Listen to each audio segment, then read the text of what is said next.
როცა ჩემი ძმა დავასაფლავეთ, აი დასაფლავების ბატონო, რა ქვია მეგრელიშვილს, რა ერქვა? ვაიმე, მე მგონი ნიკოლოზი. აი ზუსტად არ მახსოვს. დღეს ხომ ვერ ხედავთ მას ტელევიზიით ხანდახან ამ მეგრელიშვილს. ცნობთ სახეზე?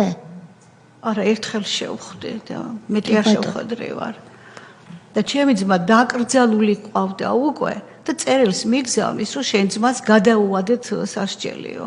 აი ეს პატრონისთვის რა უნდა ყოფილიყო? ეს იყო მე მგონი ძალიან დიდი დაცინვა ადამიანისა. უკვე დასაფლავებული ეს და მაშინ უგზავნი წერილს.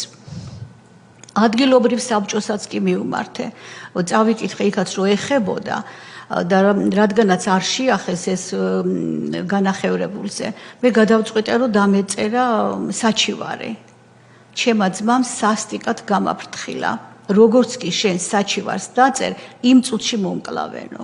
აი სულ სანამ ის ციხეში იყო, მარტო ეს სიტყვა ტრიალებდა იმასთან, მომკლავენ. სულ მაგას გვეუბნებოდა.